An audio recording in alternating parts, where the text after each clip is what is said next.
Effie. Yes. Did you find your recorder? Yes, I've got it okay. working here. Yeah. Thank you. Well, I didn't. My Paloma. technical advisor did. How did the rocks shape your experience of living here? In the beginning, I didn't understand so much because I was born here and it was something very. I saw it every day, so it was okay. Something that it was already here. But when some friends come to visit me from another places, they were so excited when they saw the big rocks and the monasteries up. And then I start thinking why they find it so excited. And now I feel very blessed that I live here. Why? Because I look for the rocks, and I feel sometimes I'm not so good, and I feel relaxed. I feel very. Can I just say it? Peaceful inside. Yeah. I feel peaceful.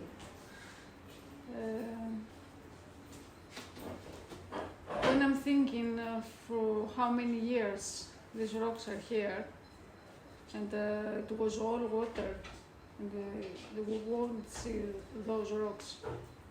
No people, no animals. It's something that makes me feel so much little. You know, something like that. I can't explain it very well. Yeah. But I feel little when I think all of that story. For the rocks are made and all the things.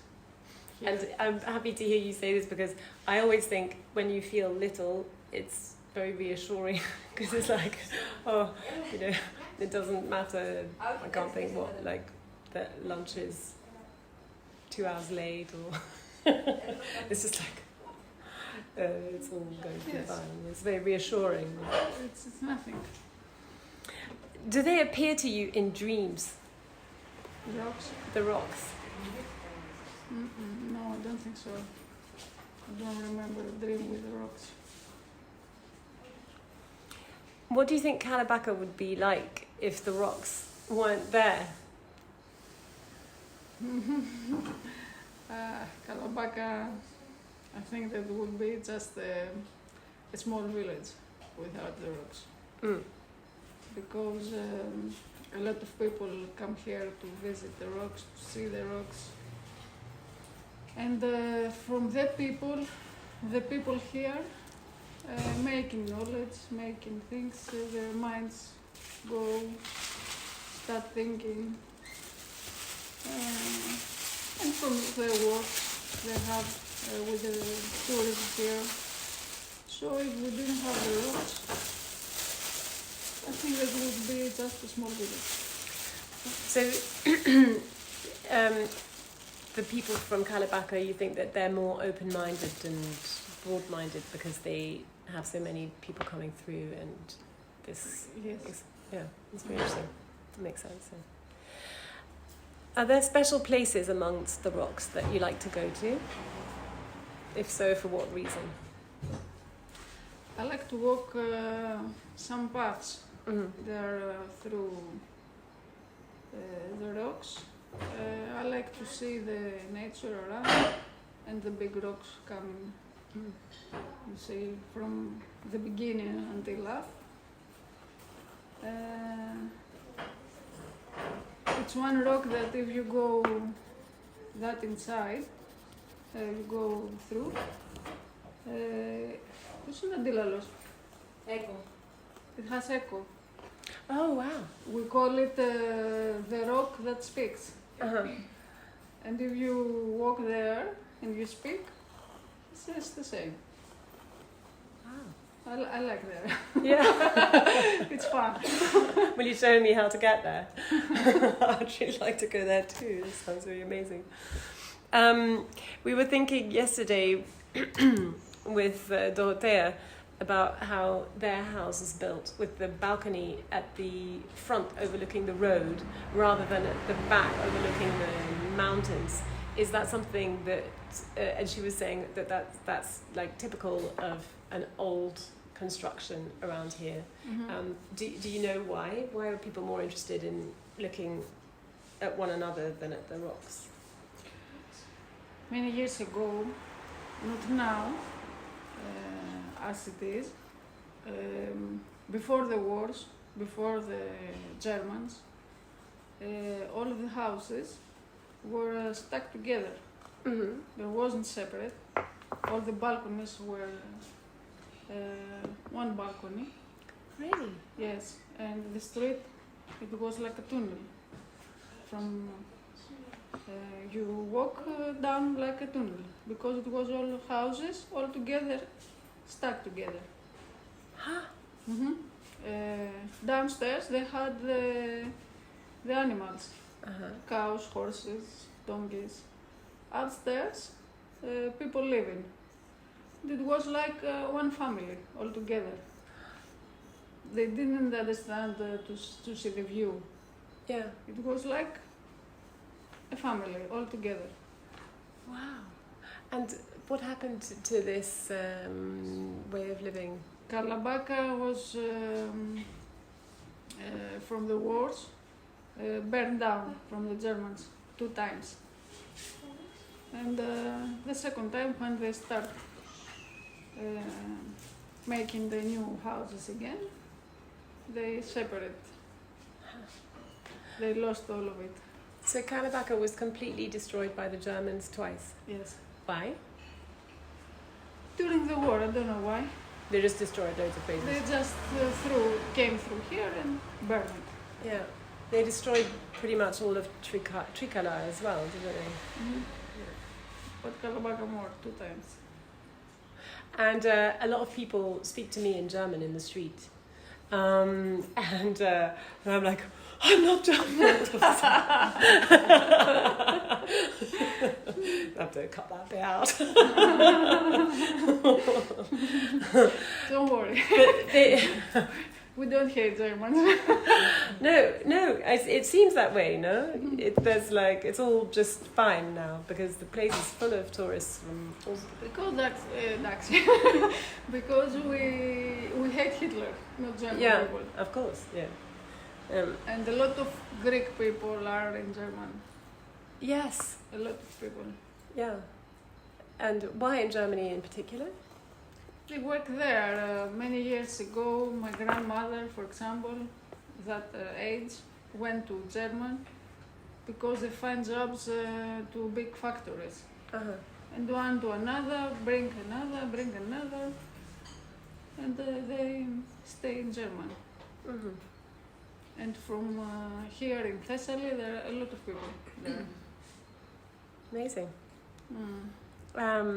It's very handy if you can speak German because there are people. Do you think much about the visitors and their relationship with this place?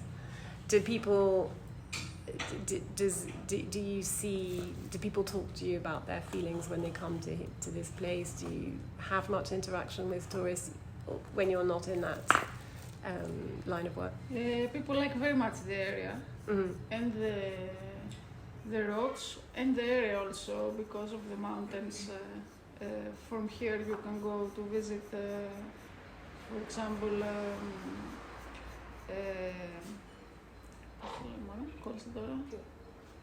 to Gnoban, Pertuli. Mm-hmm. You can go to Aspropotamos. It's very nice mountain there also with rivers you can swim. And here the rocks are amazing. Some people climbs also, likes very much the roots that they're here, and the stone, it's different from another places. But they don't like the monasteries because they change very much. It's not the traditional monastery that it was. They changed it very much, and you can't see where it was a traditional monastery. Yeah. That's the problem. They've put sort of shells around the original monasteries, haven't they? They make it very big, and you can't find the monastery. You can't see it. It's very difficult to understand where it was the first monastery. Yeah, I found that also as a tourist. As I speak with some tourists and they visit monasteries, they told me that. That we didn't see, we didn't understand where was the first monastery. Yeah, it's true. Yeah.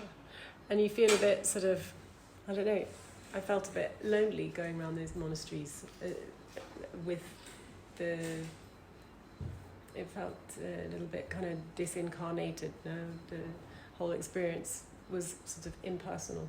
The sliding doors in the Varam to go to the loo, like a James Bond movie and stuff like that. It doesn't seem, it just makes you kind of giggle a bit. You know? Like, but people express that as they come down. It's very interesting. Do you think that there's a particular character to the people of Kalabaka?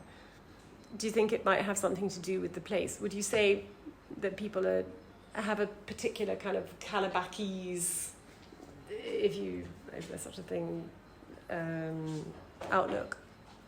Is there a strong sense of community? Yes, we have a sense of community, yes. I don't think it's something very particular to say about. No, I don't think so. How was it during the pandemic for you and your family here? It's very difficult because we had to stay inside. And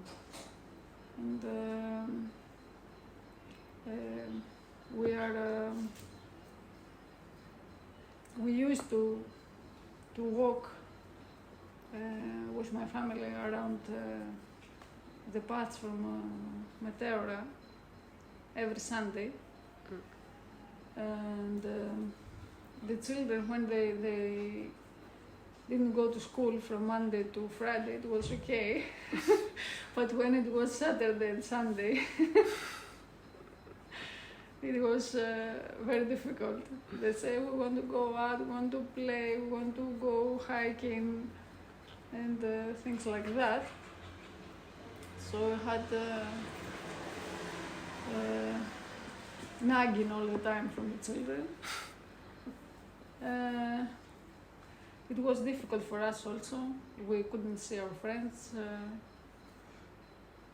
We used to visit friends and family also, drink coffees, eat together. It was very difficult. We stay only all the families alone. And here in Greece, we were very close as brothers, as mother and sons and daughters were very close. Every day we were meeting, every day. If we stay in the same town, of course. And it was very difficult. And I believe it was the Easter inside the first close. And that was the worst time. It was the first Easter that we didn't gather. Yeah. And it was very bad for us. It was like no Easter. Yes. We felt nothing. And it was difficult. It was difficult. If you could change one thing about Kalabaka, what would it be?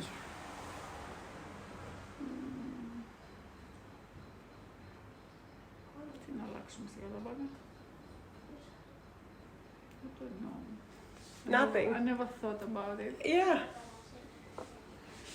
Well, I don't know if I change something, but I would like to have some parks because I don't like the town. It's only cement and I would like some parks, some trees inside, some places that you can go and relax and children playing and things like that we don't have.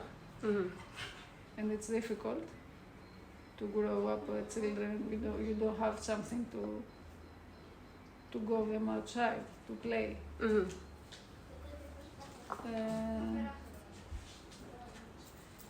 And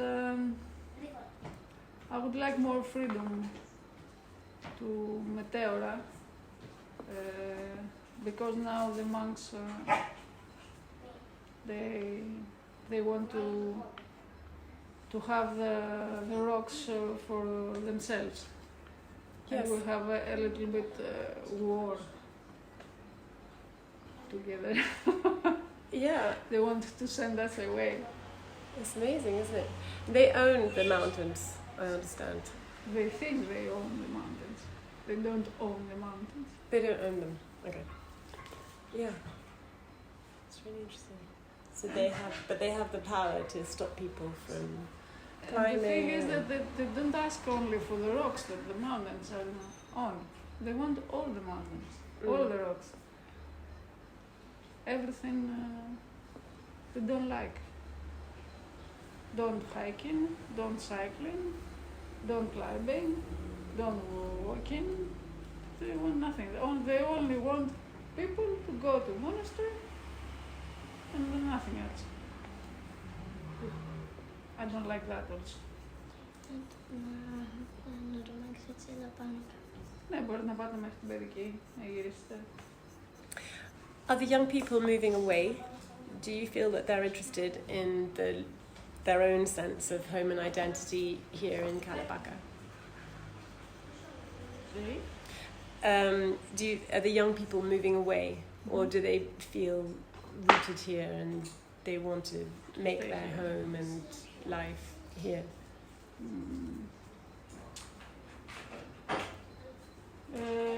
Most of the people want to stay here because they like here, as I speak.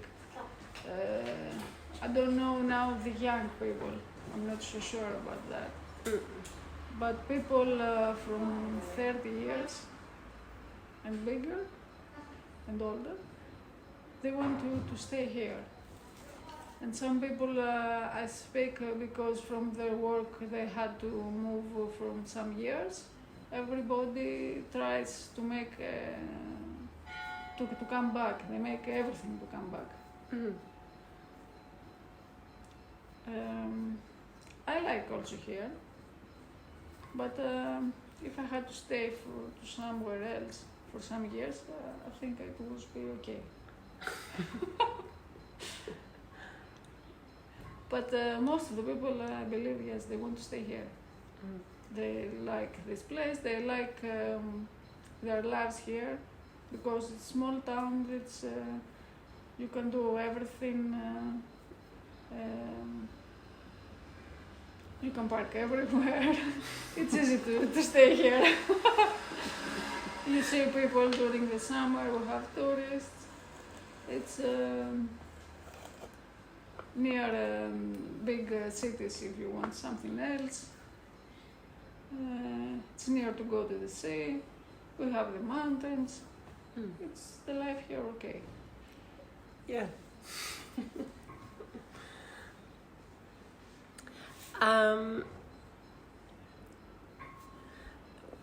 What, if anything, do you think that a person can learn from visiting this place about themselves? What kind of person? What, if anything, do you think that a person could learn? Sorry, these are these questions that I'm not sure they're all gonna stay. I might skip that one. So, are there ways of life that you see changing? For example, what do the children and grandchildren of shepherds do now as a line of work? or there must be lines of work that are finishing, and what are the people doing instead?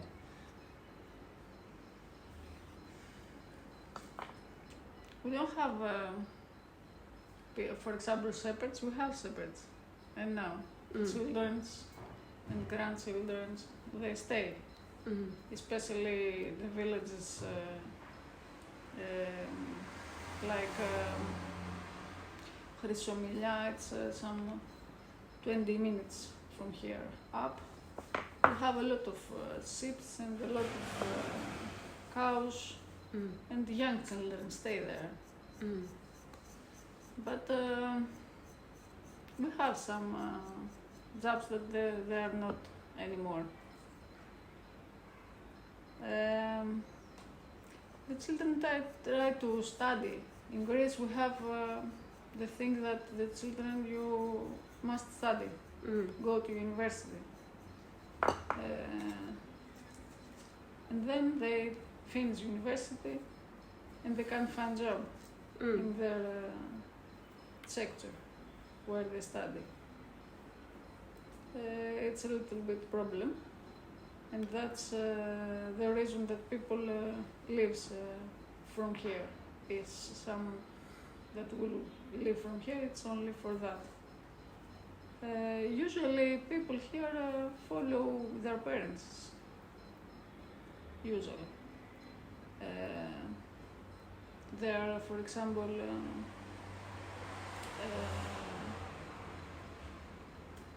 πώς είναι ηλεκτρολόγος, υδραυλικός και τέτοια. Ηλεκτρολόγος, υδραυλικός. Electrician. Palmer.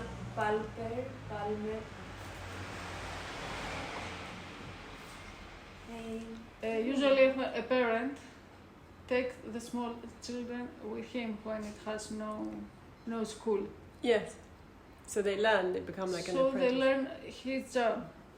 And if he won't go to university, he will do this. Brilliant. It's like that. My husband went with his father.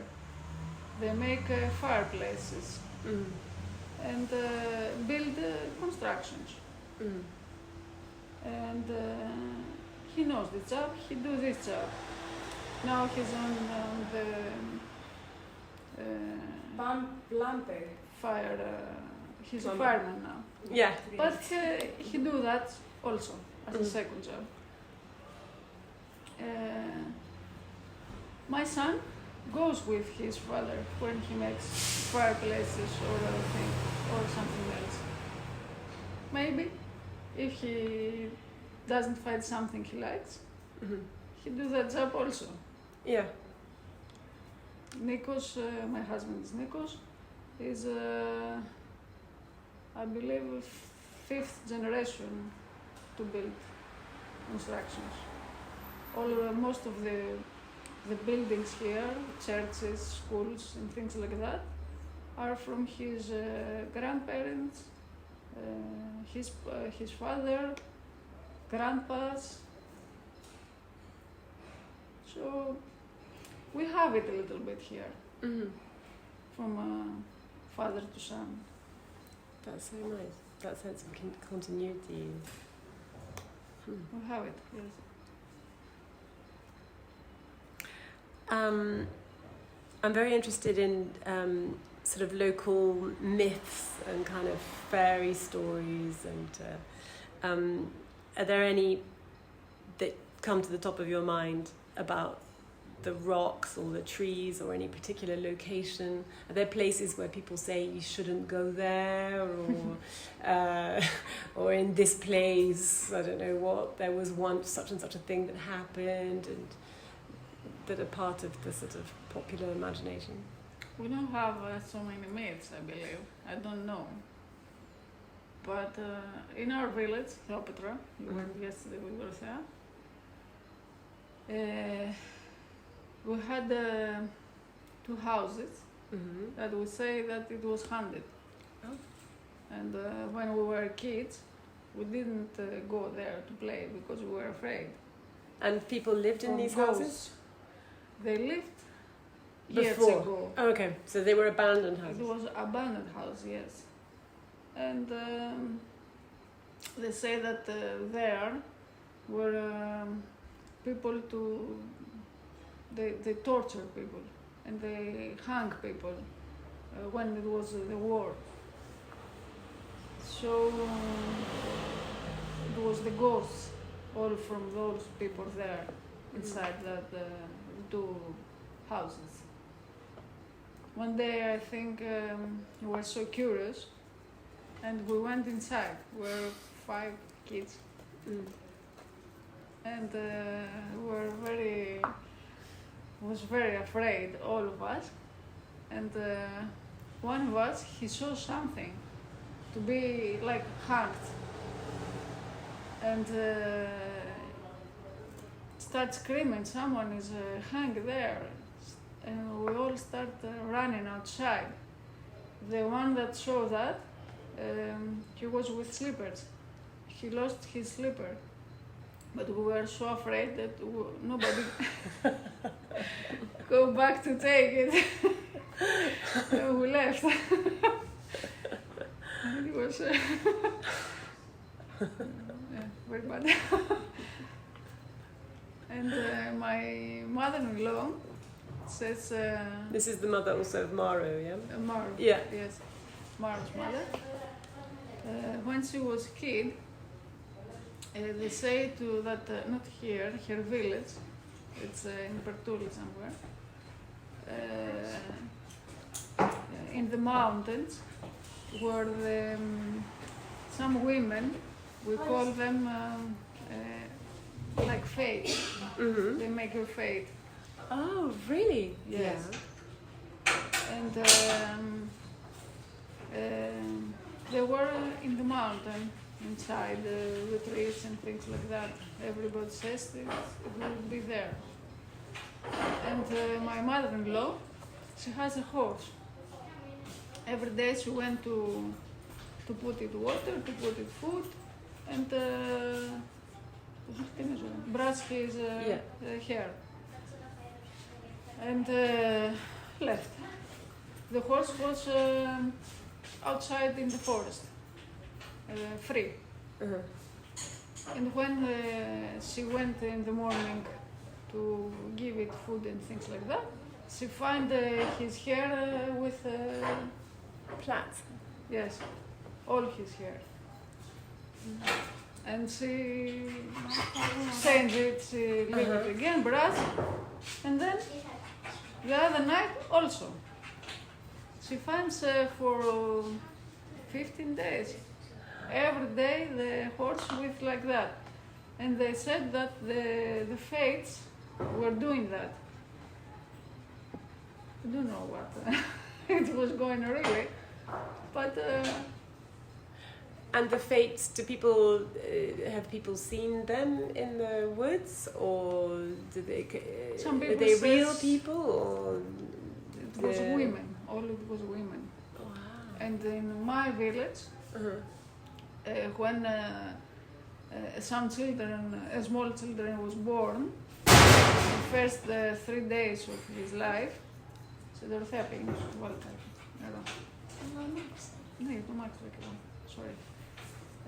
When his first 3 days, the fates was coming to his bed. Uh-huh. And write his fate. Oh, really? Yes, I think if I'm not mistaken, it was 5. Uh-huh. And they say something for the kid, all of them. And some people, they live inside the bed from the children, bread, and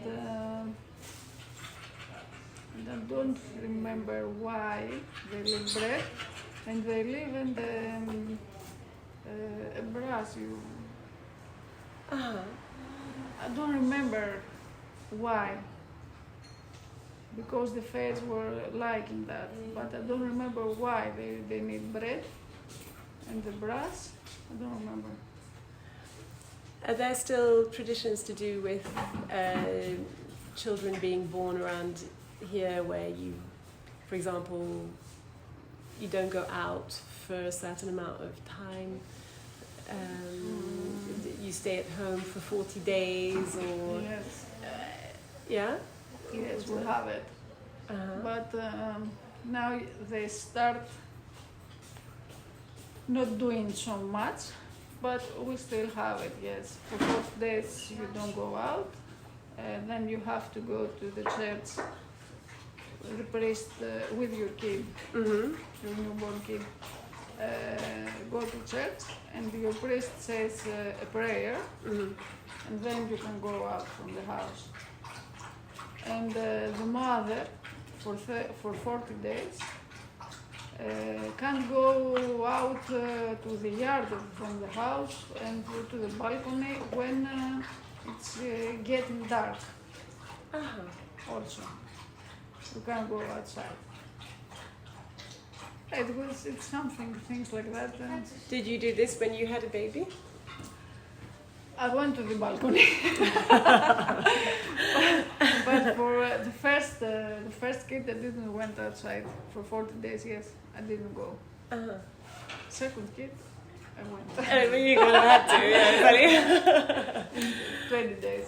You mean when you're pregnant or after? When you're pregnant, you can do everything. Yeah. It's not a problem. But when you're having the kid, you go home. For 40 days, you can't go outside. And a cousin of mine. But people can come to you and visit.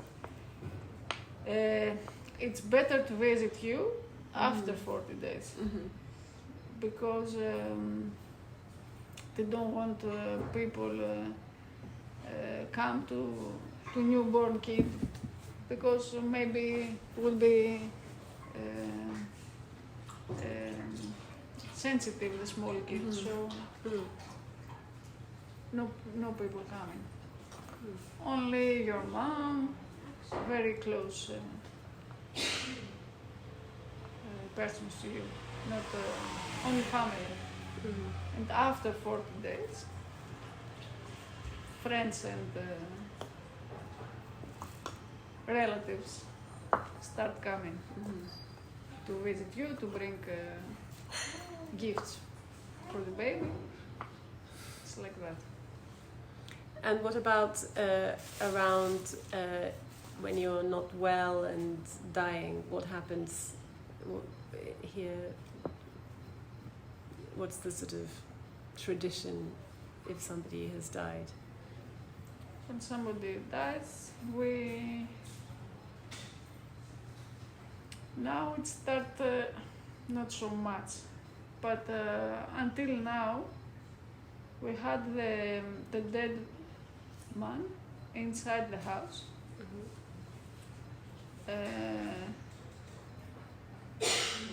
For many hours, all the night, and people visiting during those hours, and they cry because they lost their man, and the women have some songs, and they sing the songs all night.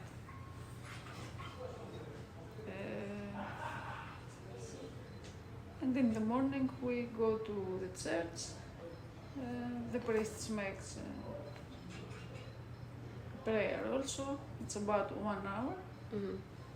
And then we go to the cemetery. Literally the next day? Yes. After 24 hours. And we bury the man. And after 3 days, we go again, make a prayer in the cemetery with the priest. Usually the family. 9 days later, we go and do the same thing. A little bit more people in 9 days. And in 40 days, we make it again with much more people. we give coffee, we give some sweets, and they gave them food also and wine, and when it was 40 days. Any particular foods and wines? Are there symbolic? They gave wine, usually Retsina, Uh-huh. when someone dies. We give Retsina.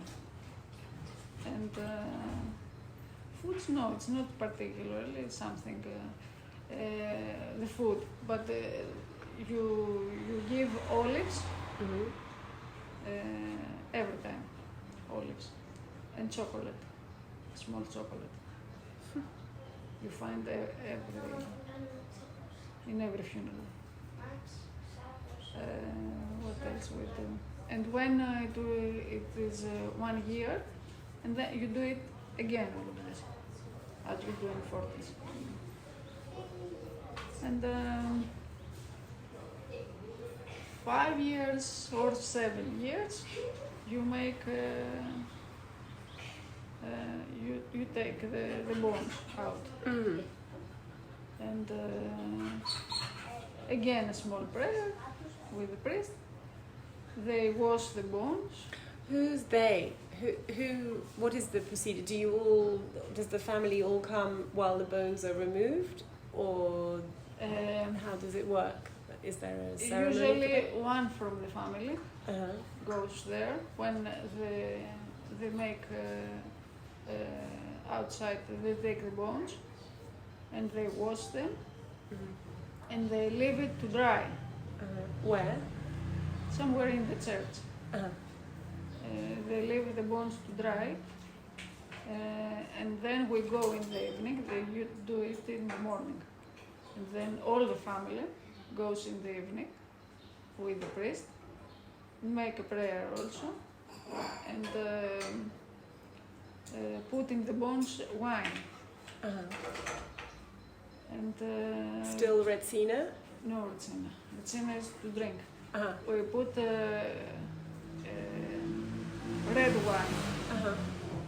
Red wine. And when someone dies, before they put him inside, they also pour in the dead one red wine. Mm-hmm. It's a particular red wine that they pour. And yes.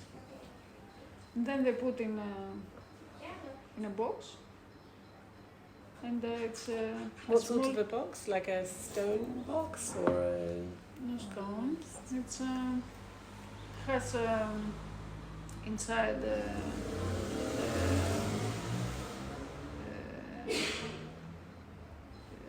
ύφασμα. Πώς είναι το αφρολέξ του Ορθέα? It's like a pillow inside. Uh-huh, With, like a padded box. Yes, Uh-huh. with a fabric Uh-huh. outside. And outside it's inox. Uh-huh. Usually they write the name from the dead one, the age he died, when he died, and it has the picture. The picture also. And also, yes. Uh-huh. And it's a particular place in the church, not inside the church, another building, and you put there the bones. And people can go there to put a candle, Mm. to visit the relatives also. And when you have the people in the cemetery, you go every day and have a candle with olive oil, and you put the fire, Mm-hmm. and it stays for 24 hours. And this is every day in the Every cemetery? day. You go there and put the fire again. Put oil, put the fire. Put oil, put the fire. Every day. For 5 years or 7. Oh, You have to do this. that's wonderful. I don't know. It's wonderful for the dead person. And, For some people, it's not so wonderful. They feel sad because they have to live the death for their people every day yeah. with it. I don't know. They're reminded of it every day. Yes. But And what if they move away, if they're not able to? if they are not here, usually in the cemeteries, are one person that take care of the cemetery. So they pay that person, usually 15 or 20 euros per month, to go there and put the fire. You buy the olive oils and what else you need, and she do that job for 20 euros per month. And they put flowers also. Every day you have to go there to take care of the tumor, to clean it, to put water in the flowers, and open it and get fire the candle. So in your family, who does that? Who has that job?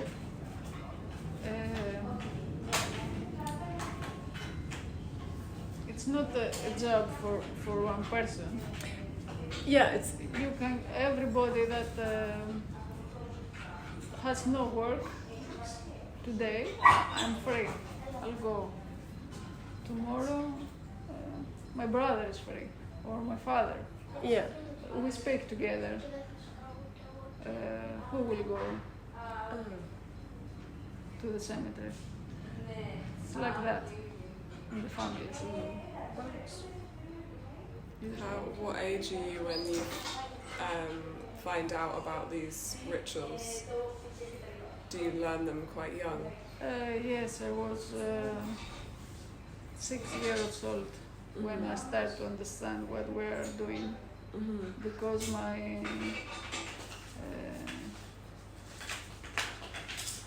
not grandmother, before Great grandmother. great grandmother died, and as I started watching all this, until then I didn't want to see a funeral or something else.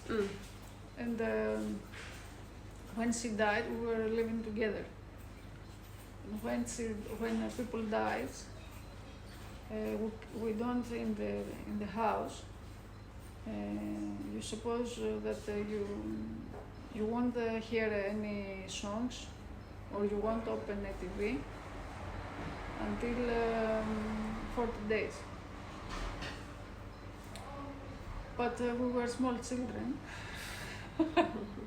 and we want to see TV. We want to see Mickey Mouse. So I opened the TV and we watched with my brothers. And when my grandmother came, she started yelling at me that you're supposed not to open the TV. Your great grandmother died. It's not good. We closed the TV. When I sleep in the night, I had a nightmare with my grandmother. Great grandmother. She was holding a knife, and she was chased me around the village to kill me. And she told me, "Why you opened the TV? Didn't you know that I died?" I remember that dream. And you never did it again? No. No. I wait for 40 days there. And when people died, we open, we have a candle in the house. When she dies, we put a fire, And for 4 days we have the fire. We keep the fire. It's not supposed to Go out. Go out. Yes. And we put water the first 3 days. We put water and bread because we believe that the soul for 3 days visit the house and to find water to drink and bread to eat. And a lot of people says that they find the bread A bit eaten. a little bit eaten, yes. We have it also.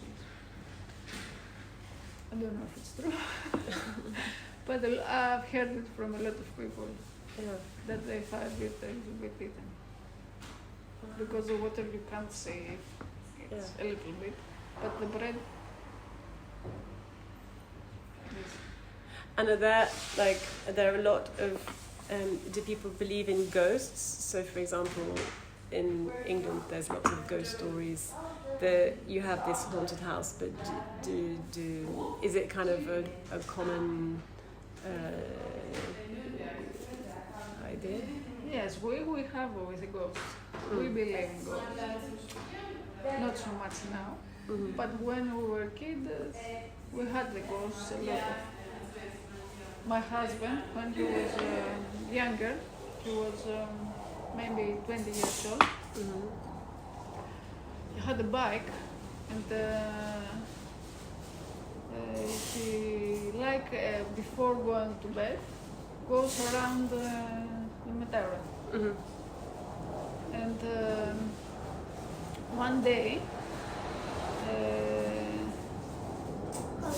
from Rusano monastery, he shows a shadow pass through the street from Rusano until the end of the street. It was something big shadow, but he couldn't understand exactly what it was. And he was very curious, and he goes every day, and every day watch that shadow. And then he started taking friends with him. But he didn't say, I see this. He waited to tell his friend if saw something or not. Nobody saw anything, only him. And after a few days, went outside to drink beers with friends. And it was near him another friends. There was only friends, and he hears somebody says, did you see the ghost from Rusano? And then my husband says, you see that shadow, a big shadow goes through the street. And then everybody says they were very afraid because they thought that one saw the shadow and it was a mistake. But when they heard my husband also says that, and he described it as he saw it also, they were so afraid because they were believed that it was a ghost. Yeah. And all together they went back to the monastery in Shano to find the ghost. But they didn't say anything.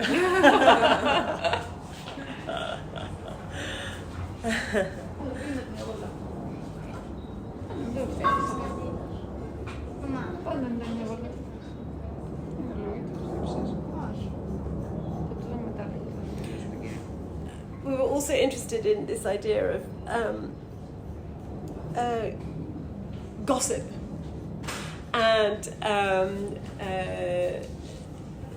Dorothea was saying to us about the children in the village, that there was this, sometimes children would find out that their mother was, that their big sister was their mother, or, you know, lots of stories like this. And there was a boy who came back and asked for his, he found out that his parents were living in the town, and came back and introduced himself and said, now I want some money, and things like that. He's a relative. Oh, really? Really? He's a relative. And there are many stories like this, which are sort of... There are many stories from the children that they gave in another family. Mm-hmm. Usually, when they had a lot of kids, 6, 7 kids, and they didn't have money to give all of them food and to grow them up, they gave it to a couple that couldn't make children.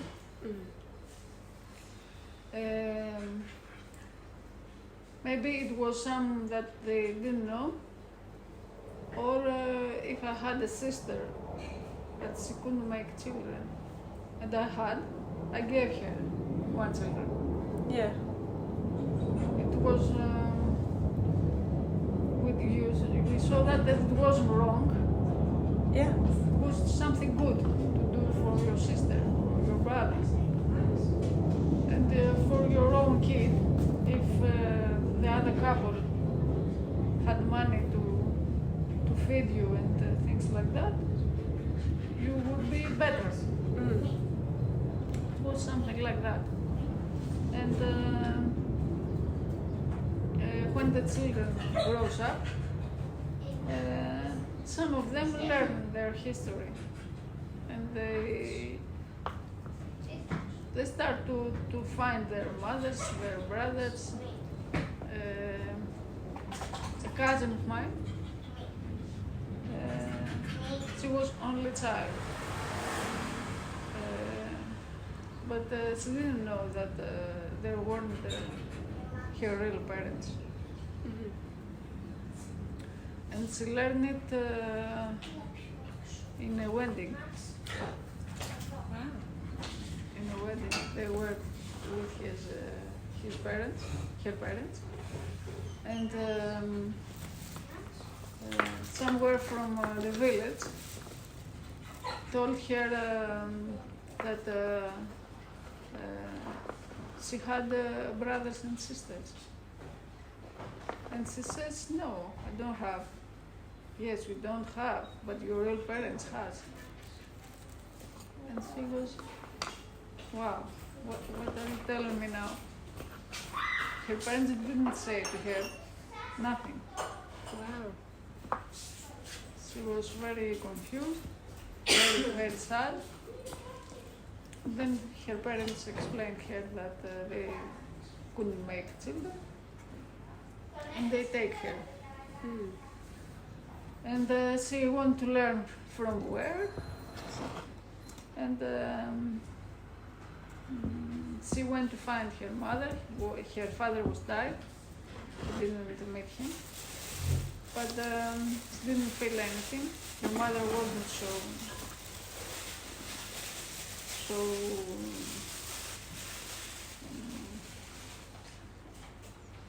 She was like warm. Warm. She was like a stranger. It's like to meet someone first time. Yes. But with her brothers and sisters, have a relationship. She keep a relationship, but not with her mother. Amazing. They're not like brothers and sisters exactly. Yeah. It's like some cousins. Yeah. They feel like that. Yes. And if you were pregnant, but you weren't married, and then you give the small kid also, the baby, To someone in the community. to someone that doesn't have any children, or to another village. As the boy we said about, he was like that because his parents weren't in a wedding, so they gave him. And when his mother died, his father told him the truth and told him his real parents. Who was. And went to find his real parents. He found his brothers and sisters, because from his mother, he had two, one brother, one sister. And from his father, he had four, two girls, two boys. So he was alone, and then he found 6 brothers and sisters. Everybody welcomed him, but then he started asking money, asking houses, asking things like that. And then they sent him away. What a pity. It was a pity, yes. Because everybody was welcome him. Nobody says something bad. They want to meet him, they want to... But he didn't want to find a family. He wanted to find something else.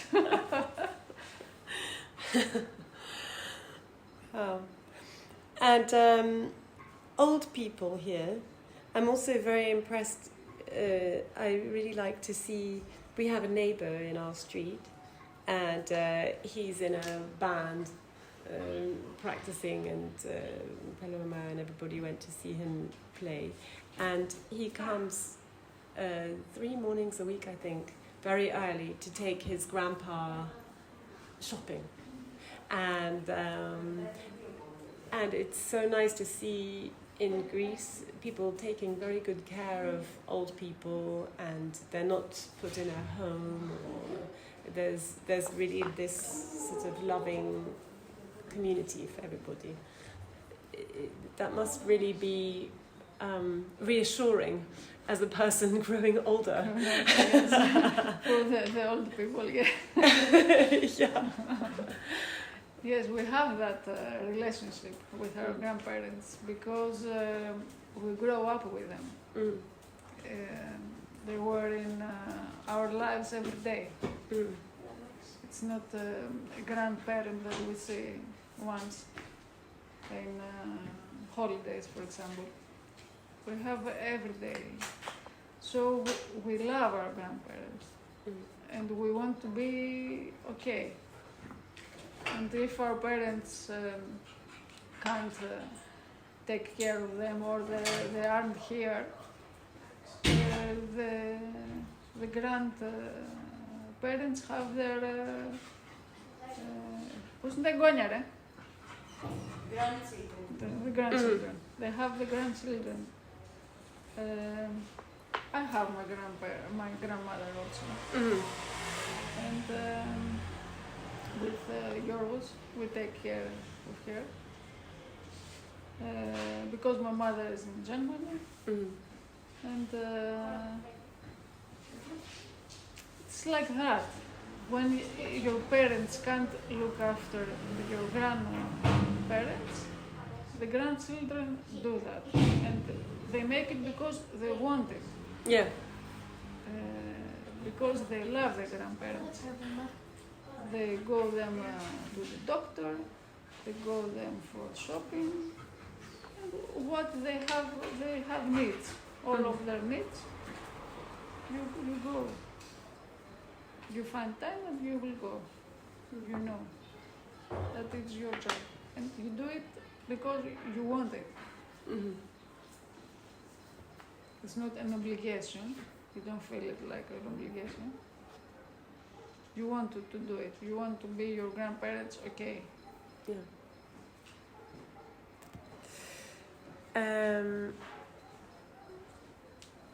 Do you have any views on... Sorry, this is like such a childish question.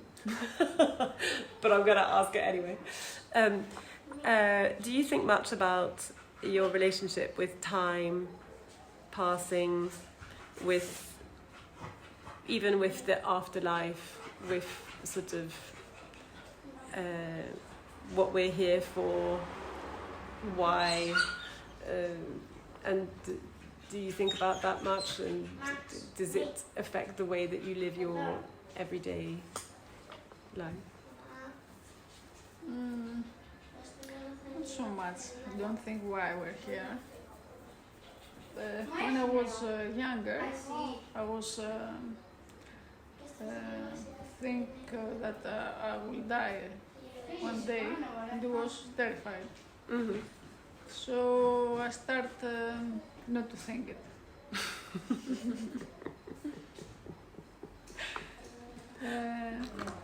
When I grow up, I understand that we're passing from here, so everybody will die one day.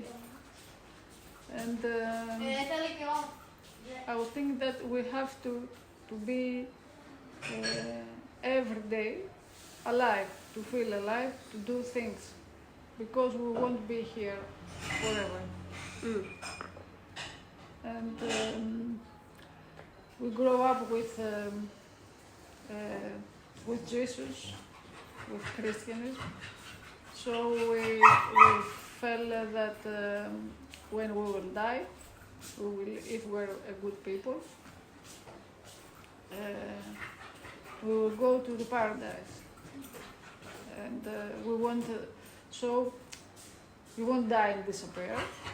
You will go to paradise, and there you find all your friends or your family, everybody meets again.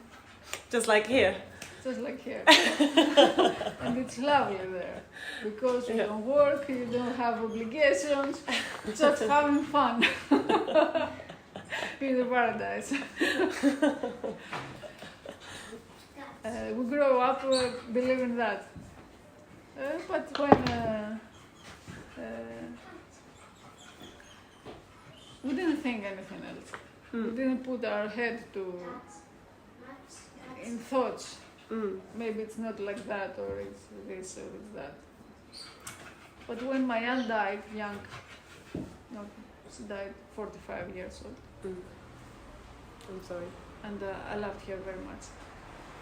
Then I changed it. I didn't believe in Jesus. I didn't believe in God. And I believe that we're just a life that is born, and then and then we grow up, and then we die. That's all of the things in the nature. Animals, plants, and all of these things around the nature were a part of it.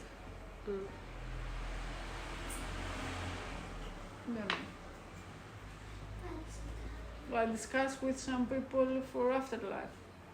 Maybe some people believe, friends of mine, that we will have a second life and a third life. And now you're people, you're a human. In your other life, you could maybe be an animal, or you be a butterfly, things like that. I don't believe of it. And they told me a butterfly is living only for one day. So it's not right for her if she had only one life.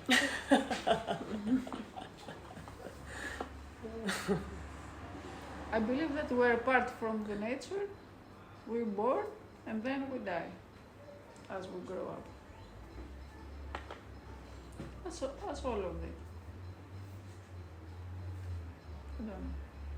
Nobody knows. Yeah. Does the church get in? Is there a sort of pressure to go to church since there's such important church sort of monuments around here? Do the old people kind of like wish that you did? It was a pressure when we were younger. Mm. Not every Sunday. Mm. Some families they were pressed their children every Sunday, but our family it wasn't so. But we had to go when it was Christmas, we had to go when it was Easter, we had to go like now in August, 15th of August. Some big things from Christians. It was a pressure, you had to be there. You couldn't do anything else. But now, for my generation, then, I believe, we don't have it. We have it as a culture, maybe. But not like they put it in us, that it is like this, you have to do that. I take my children to the church, but they don't believe in God. I don't know. I believe that we will leave it behind, not so much with the church. I'm not so sure because I see the older people, for example, generations from my father and my mother, that they weren't so close to the church, but as they feel they're going to be very old and die, they go to the church.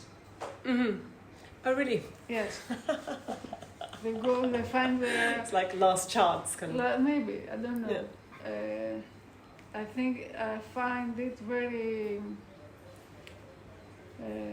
very much in all that generation, because the generation before everybody went to the church, okay, but the generation from my father, they start not to go to the church, and now you see, as they're getting older, everybody goes to the church. That generation, it's very strange. They feel that they're dying, so they want to go to Jesus.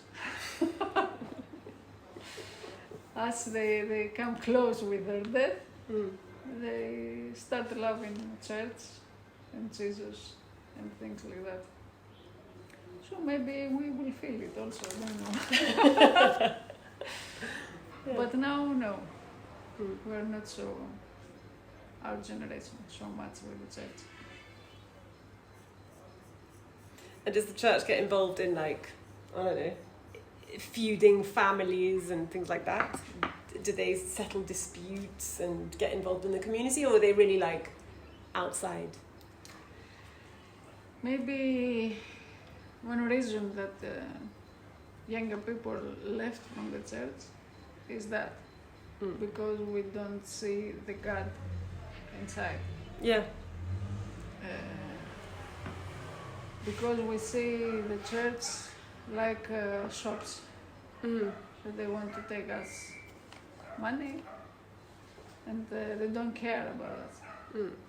When you see that, you can't feel that you go to the house of the God. You don't feel peace, you don't feel spiritually something inside there. Because you feel that they want to take your money, just your money. When you go there and they see how much money you put to take a candle, or when you go and the priest comes to take a prayer for your dead relative, he asks you money. Yes. But it's his job. He wasn't supposed to ask you money, but you have to give him money. The monasteries here also, they take a lot of money every day, and a lot of people are poor. Yeah. They don't help. They have it in the banks. So you don't see the things we learn for the Jesus, for God, that he loves everybody and gives his clothes. If he has two, he gives one. And things like that we learn when we were young. You don't see it from the churches. Yeah. So you go. And you go to nature, perhaps, instead. Mm-hmm. These beautiful mountains. They're Yes. sacred places. In our generation, we start loving the nature. For example, my father's generations and the generations before didn't go to the nature as to walk inside, to visit just nature. They went outside the nature to grow, for example, something, for to eat something. That was a relationship with the nature, only to grow things. But in our generations, we love nature. We want to visit nature. We love mountains. The generations before, they said to us, why you go to walk so many hours in the mountains? It's not good for you to walk so many hours. Why? They can't understand it. Yeah. And when we were younger, we went to the sea for swimming. My grandfather says, don't go there. I say, why? Why you have to go there just to put water in your butt? Why? Stay here, do something. Yes, it was like that with the nature. No relationship. So interesting. Yeah.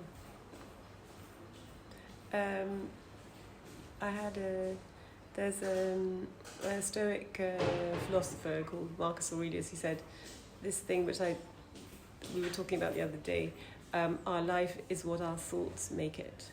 What do you think about this statement?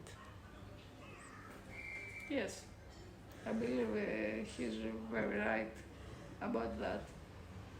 If you feel that if you're thinking that I'm okay, you feel okay. If you're thinking I have a not so good life, you feel sad. So what you're thinking, you live it also. And when you're thinking, okay, I'm fine. I have my children, I have my house, I have my life, I'm okay. You have good thoughts, you're living okay, you're feeling okay. If you're thinking, I haven't got a very good car, for example, I need some more money, I want, you feel sad because you think you don't have much. So you live as your thoughts, I believe it so, yes. Looking yesterday, I was very happy because Dorothea and Georgios invited me to lunch at their house, and we were talking about it last night. Just your brother's friend has a horse that has two babies, and he gives a horse to his friend so that they can go riding together, and the horse is just living in the field, and the cats and dogs and this freedom and growing the melons, and it just seems like such a lovely life of sharing, you know, and it seems like, of course, coming from a big city, You don't see it there. I see this very, you know, romantic vision, which is, of course, probably, you know... Here, it's usual in our small villages. If you go to Athens, you won't see it. Yeah. Because nobody knows. Maybe your neighbor, you don't know him. But here, we grow up all together. And we know each other. And it's very usual. We have, for example, gardens. We have tomatoes, lot of tomatoes. We give next to the neighbor. I ask him, I have many tomatoes, do you want some? Or I have many eggs, do you want? Or I have kittens, everything. People have too many that we don't want them, all of them. Yeah. We share. It's very something usual to do here. Well, it's really wonderful as a new person temporarily here to feel so welcome. For example, Mara, she shares her studio with us. She comes all the time. I don't know what. Here's Dorothea. She brings us pie. Everyone's like, of course, come here, come there. This guy yesterday waited for 45 minutes to give me a pot of preserved walnuts. We met him once, you know. It's just like there's so much to learn from this way of life here in Meteora, seems to me. You know, I can understand your why you find it so impressive, maybe. Yeah. We're like that here. Yeah. We want the people coming to our houses or to our shops or to feel welcome, to do what we can make them to feel welcome, and if they ask something from us, we want to give it. It's our culture, I think. We grow up like that. Great. I think that's the end of... Thank you. Thank My grandmother, for example, the one she died, she told me many years ago, she saw a dream, saw her mother, that she was died, and some other from the village, died people all together. They're sitting in a big yard, and my grandmother wanted to go inside, and her grandmother told her, not today, you won't be here today, leave from here. And she left. My grandmother was sick that day and became okay. And after many years, she saw her mother again in that yard with different people. And her mother asked her to go inside to visit her.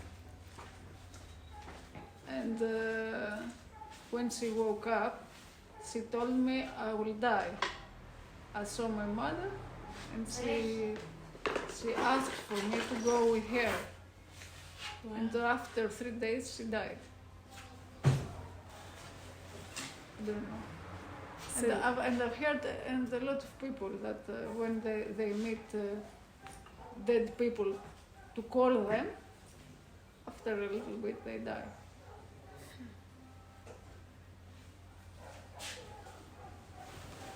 And my mother-in-law says, when she dreams about her village, someone dies there. I don't know what's going on with the dreams. Yeah. Yes. Are there sort of, for example, in London, actually she doesn't live in London, but I know this sort of wise woman who I don't think she I'm really gonna go. knows about.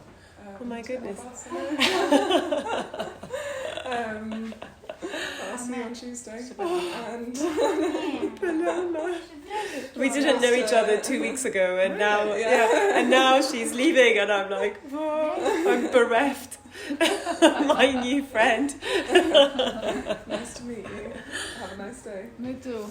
Have a nice time. Yeah. I think I'm going to take one of these triangles with me. Is that alright?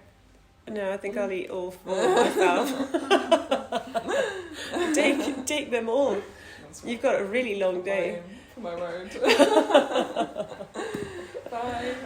Bye, Sexy. Bye-bye. Bye. Have a good time. Βρέχει. Start raining. Oh my goodness, yes. It's gonna get wet. Would you like to take you somewhere? No, thank you. I'm here going to make some work.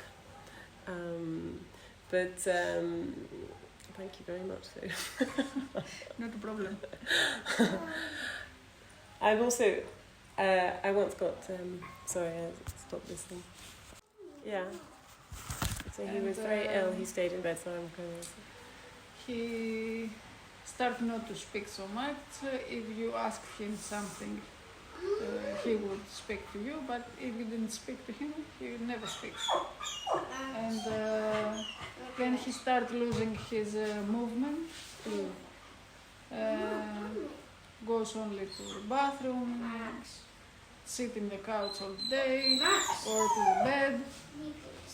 And then for some years he was in the bed. And when we had the children, he was like that, sitting, and he couldn't do much things. Wow. And he loved the children very much, and the children from the neighborhood they loved him also because he was playing with them. And it was really, really sad that he couldn't play with his own grandchildren. And he was like this for how many years? When I've met Nikos, he was already starting all of it. So I was with Nikos 8 years before we had the Konstantinos. And he was 8 years for sure, maybe 10 years that it would started all of it. And the doctors and everybody came to see him in the house? In the beginning we didn't know what it was going on. We thought that it was depressed. Yeah. Because he didn't speak and all of these things. But then Maria started taking him to a lot of doctors and fight his illness. And she told her what you had some work to do, do it, because your father will fall in the bed and can't do anything in some years. But he was strong character and in his body also. And he stayed for many years. As the doctor, they said that he will be come the end to be in the bed in a little years. But he was many years.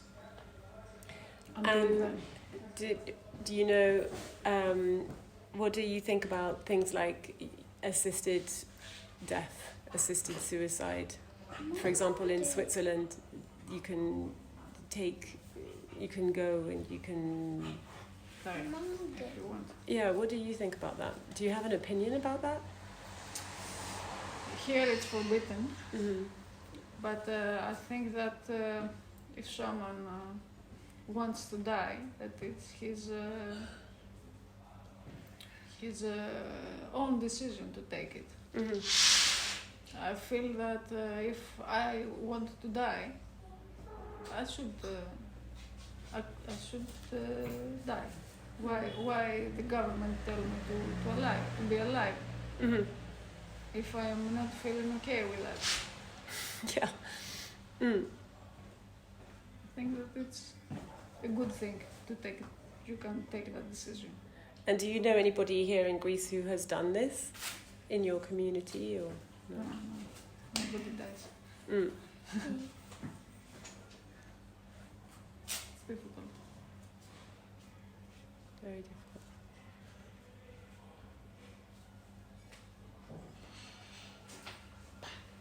Pedrούλη. Πήγαμε. Έλα.